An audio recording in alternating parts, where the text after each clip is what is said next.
Assalamualaikum warahmatullahi wabarakatuh. Halo teman-teman, di video kali ini kita akan membahas tentang moluska. Yuk simak videonya sampai habis.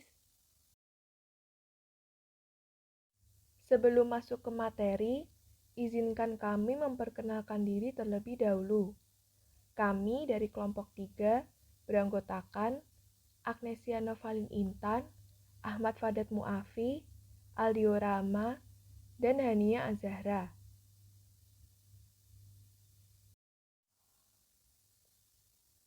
Materi yang akan kami sampaikan terdiri dari 6 subbab.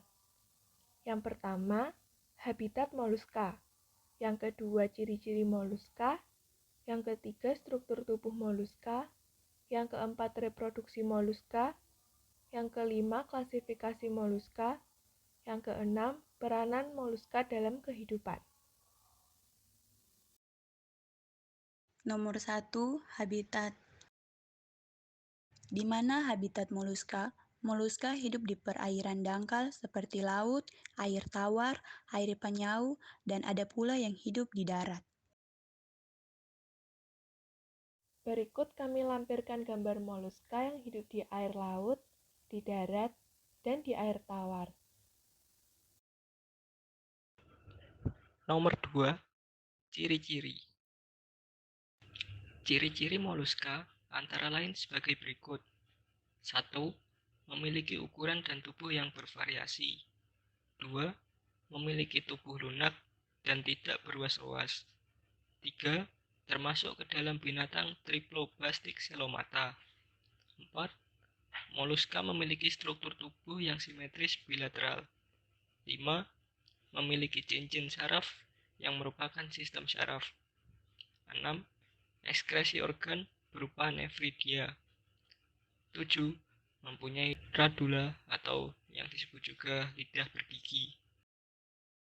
Nomor 3. Struktur tubuh. Struktur tubuh dalam moluska terdiri dari 1. Kaki, yaitu penjuluran bagian tubuh yang terdiri dari otot-otot. Berfungsi sebagai alat gerak, merayap, atau menggali. 2.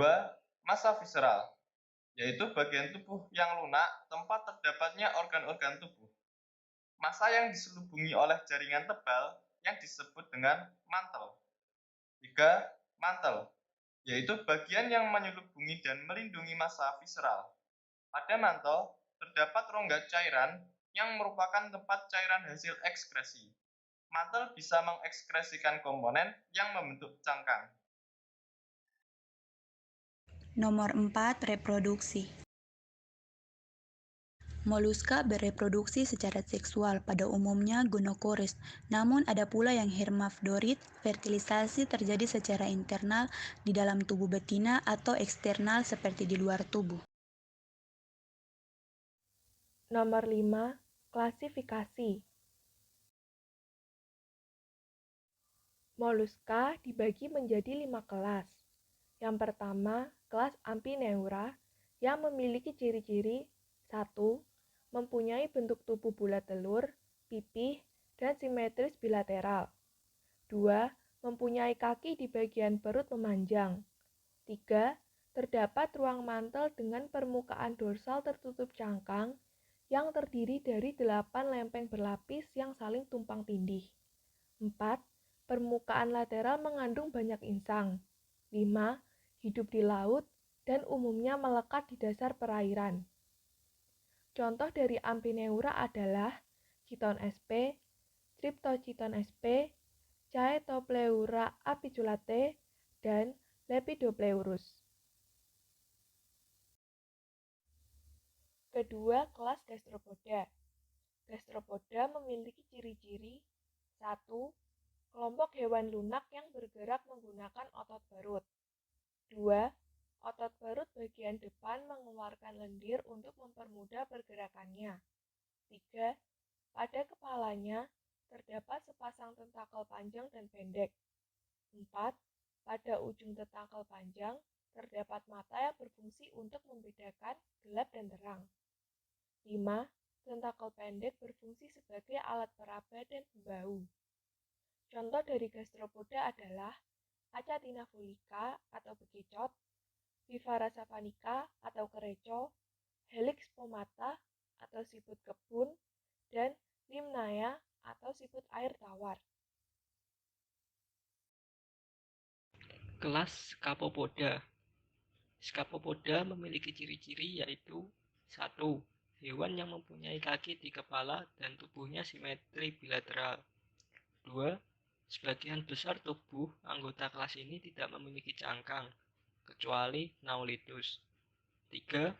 Mulut dikelilingi oleh tentakel yang berfungsi sebagai alat peraba, alat penangkap mangsa, alat pembela diri, dan alat gerak. 4. Kulit tubuhnya dapat berupa warna karena adanya kromatofora. 5.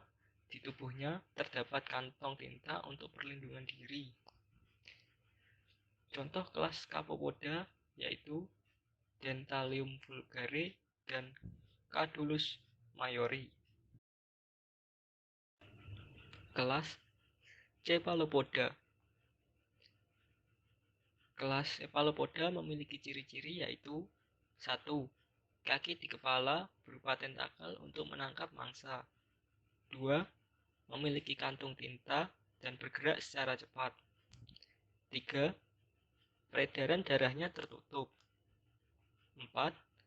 Memiliki insang sebanyak 2 atau 4. Dan memiliki 2 buah ginjal dan 3 buah jantung. 5. Mulut Cephalopoda dilengkapi 2 buah rahang yang terbuat dari kitin, berbentuk seperti catut dan dikelilingi oleh epipodium. Contoh kelas Cephalopoda yaitu Loligopeali atau cumi-cumi, Octopus sp atau gurita, Sepia officinalis atau sotong, dan Nautilus pompilius. Kelas Pelecypoda. 1. Mempunyai tubuh simetri bilateral dan mempunyai sepasang cangkang, berkaki pipih, dan insangnya berlapis. 2. Cangkangnya tersusun dari 3 lapis, yaitu Periostracum, prismatik, dan nacreas. 3. Periostracum terbentuk dari zat tanduk yang dihasilkan oleh tepi mantel. 4. Prismatik yang tebal terdiri atas kristal-kristal kalsium karbonat berbentuk prisma. 5.